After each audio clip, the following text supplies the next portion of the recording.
Do I know you? Are you a friend of my husband from his middle school days? I asked, eyeing the stranger warily. I'm sorry, but you need to leave right now, I insisted, my voice firm and resolute. I'm Jackson, the man introduced himself, seemingly unaffected by my demand. I'm 33 and currently single. Today marked the wedding day of my colleague Lucas, who also happened to be a close friend. As I mingled with guests, a man who claimed to be a relative of Bryce, the groom, approached me and ushered me towards a waiting area just before the ceremony.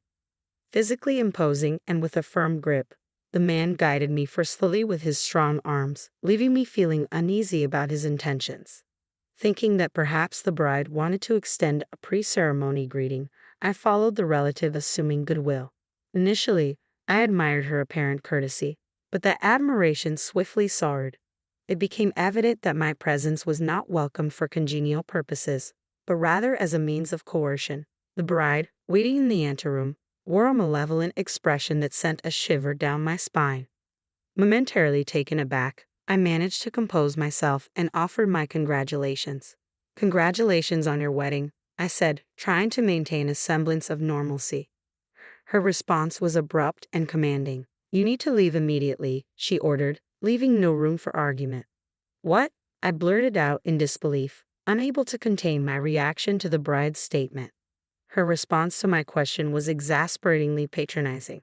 This is precisely why dealing with uneducated individuals is such a hassle, she muttered under her breath, the disdain evident in her tone.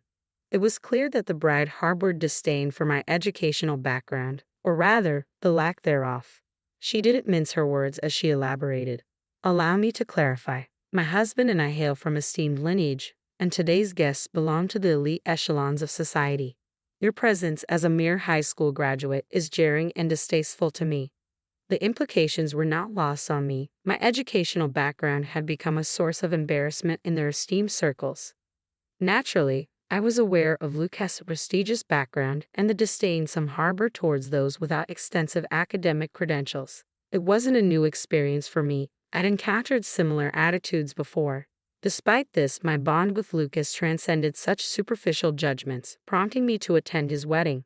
My sole intention was to partake in the joyous occasion and celebrate my friend's union. However, the bride's blatant disdain towards me, a guest she deemed unworthy, cast a shadow over the festivities. Feeling increasingly uncomfortable, I inquired if I could offer Lucas a few words of congratulation before taking my leave. The reaction from the bride and her relatives was immediate and explosive. Feeling overwhelmed by the tension and animosity, I couldn't help but mutter, "This is all a bit too much for me."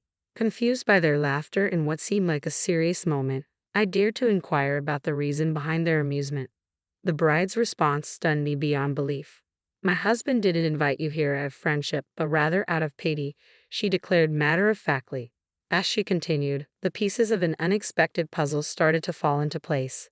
Despite my bewilderment, she proceeded, delving into the depths of my troubled past, one marked by parental abandonment and a childhood spent in the confines of an orphanage.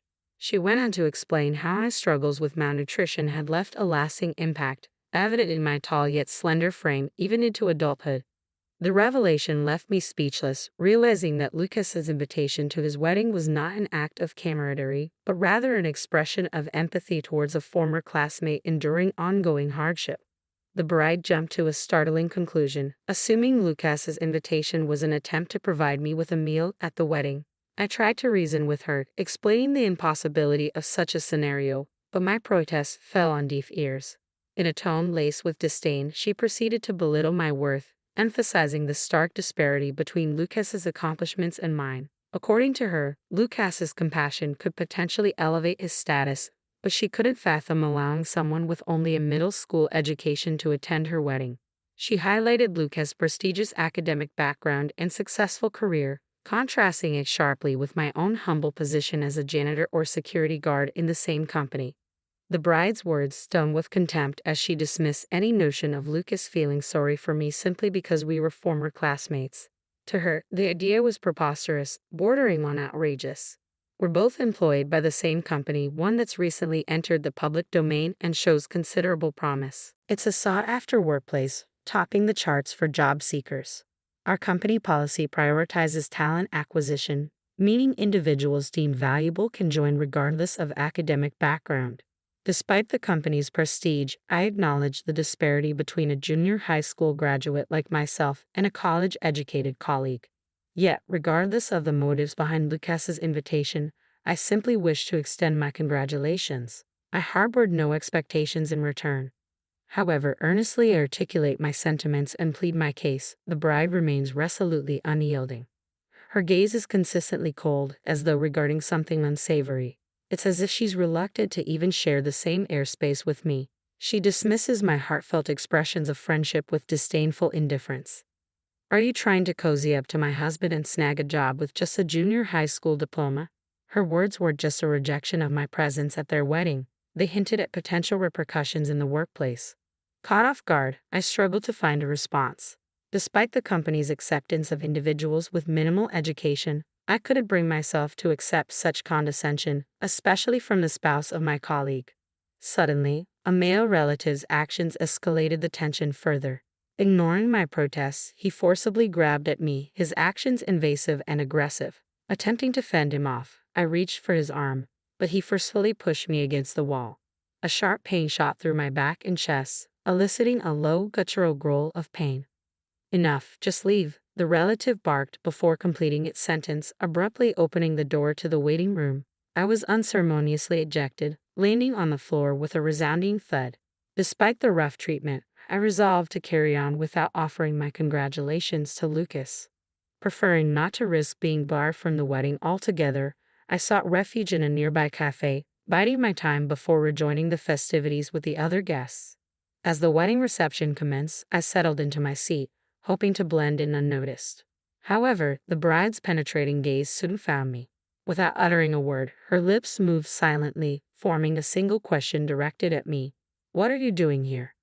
The bride's expression shifted as the relative man spotted me. With determination, he lunged towards me, seizing my arm in an attempt to forcibly remove me. However, this time, I wasn't going to be ejected so easily. Nearby attendees sprang to action, rallying around me, shielding me from the relative's grasp. Panic flashed across the relative's face as he struggled to comprehend the situation. Sensing the urgency, the bride seemed equally flustered. Seizing the moment, I grabbed hold of a nearby microphone and addressed the bride, who remained bewildered by the unfolding events. Bride, I owe you an apology for my earlier words. My desire to witness Lucas's wedding led me here today, I declared loudly, ensuring my message reached her despite the chaos surrounding us. Lucas, seated at the head table, overheard our exchange and interjected with confusion and concern. What's happening here? What's all this about? He demanded. The bride, visibly shaken by Lucas's unexpected intrusion, responded in a tremulous voice, It's nothing, just go back to your seat, Lucas. With a hint of desperation, she added, I asked Jackson to leave because he only has a junior high school education. It wouldn't be a good match for us, Lucas. Feeling a sense of resignation, I addressed the bride, who appeared lost in her own distress. I apologize for any inconvenience I've caused. If it's what you desire, I'll sever all professional ties with Lucas. Please forgive me for any disruption I've caused. A hush descended over the entire hall as my declaration hung in the air. The bride was the first to break the silence. What? Fired? What's going on? Lucas's voice quivered with confusion. You! What did you just say? Recognition dawned on Jackson's face as he processed my words. That's correct. I am Jackson, the president of our company, I affirmed, my tone steady. I may have only graduated from junior high school, but I founded a delivery company at the age of 16. With nothing but a bicycle, I transformed it into a major corporation over the span of a decade. And in response to changing consumer habits, we swiftly transitioned into a publicly traded entity. Lucas wasn't just a friend to me, he was a lifeline, a source of unwavering support when I needed it most. He shared his meals with me, showing kindness and compassion during times when I struggled with malnutrition. Raised in an orphanage until the age of 15, I lacked the familial stability that Lucas enjoyed from the age of 12, when he was adopted by his current parents. Despite our different upbringings, Lucas and I remained close even after our paths diverged geographically. When we embarked on the journey of entrepreneurship together, Lucas vowed to dedicate himself to our shared vision. Witnessing his transformation from a shy individual to a confident groom filled me with immense joy. My determination to congratulate Lucas stemmed from a deep-rooted friendship and gratitude. I remained steadfast even in the face of the bride's objections. Unbeknownst to me, the bride's disdain stemmed from my educational background, yet I was unaware that being a junior high school graduate didn't preclude me from holding a significant position within our company. The authority to terminate employees rested with me, a fact that the bride herself had acknowledged when she requested I sever ties with Lucas. I gently assured her that I had complied with her wishes. In response, she uttered a cold remark, confirming Lucas's termination. The bride, previously frozen in shock, muttered disdainfully, "Fired? If you're such a failure, I have no use for you." Without hesitation, she renounced the marriage entirely, citing my lack of elite status and high income as deal breakers. It was a startling turn of events as she promptly called off the engagement with Lucas, who had just been dismissed from his job. The attendees erupted in uproar at her abrupt declaration. Amidst the chaos, any semblance of our previously amicable relationship vanished. Accusations flew as she labeled the situation a marriage scam, demanding compensation from Lucas for the broken engagement. Lucas's revulsion was palpable in the midst of the chaos. Quietly, I reached out and tapped the bride on the shoulder as she continued to raise her voice. Leaning in, I whispered, "You might want to start saving that for alimony payments." With that, I initiated a video playback on the projector, revealing footage captured by a phone I had strategically left recording in the bride's waiting room. The recording, inadvertently triggered when a male relative manhandled me, potentially held crucial evidence of my injury. As I was pushed against the wall, the phone fell, continuing to record. What it captured was damning. The bride's indiscretion with the same male relative in the waiting room. As the ceremony commenced, I retraced my steps to the waiting room in search of the phone I suspected I had dropped. To my relief, I discovered it nestled in a corner, untouched. However, the shock of what I witnessed upon playing back the recording left me reeling. Witnessing such deceitful behavior on what should have been a sacred occasion shook me to the core. It was difficult to comprehend how anyone could stoop to such lows. Driven by a sense of moral obligation, I immediately sought out Lucas to disclose the damning evidence. The revelation of the bride's true nature sparked a fiery reaction from Lucas's relatives, who unleashed their fury upon the bride's family. In response, the bride's relatives vehemently denied any association with the man implicated in the recording. They adamantly refused to acknowledge any connection to him. It later emerged that the man accompanying the bride was nothing more than an unfaithful partner. Despite his charming demeanor, he was essentially a freeloader, lacking any meaningful employment. The bride, yearning for a life of prestige and sophistication within an educated family, sought to elevate her status by securing a marriage with Lucas, a gentle and unassuming man. Her intentions were revealed to be far from genuine, painting her in a negative light. In contrast, Lucas, dedicated to his studies and somewhat naive in matters of love, possessed a trusting nature that left him vulnerable to manipulation. Ultimately, I'm grateful that my humble education allowed me to see through the deceitful intentions of those involved.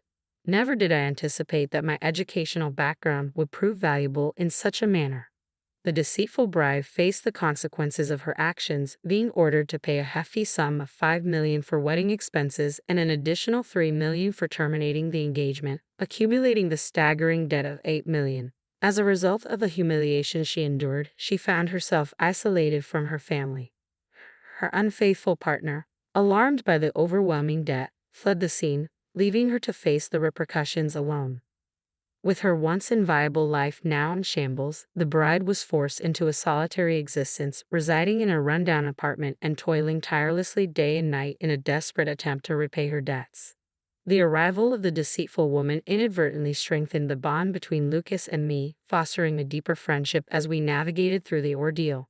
Meanwhile, our company experienced a period of rapid and steady growth. Observing Lucas's enduring desire for marriage, I contemplated accompanying him to a match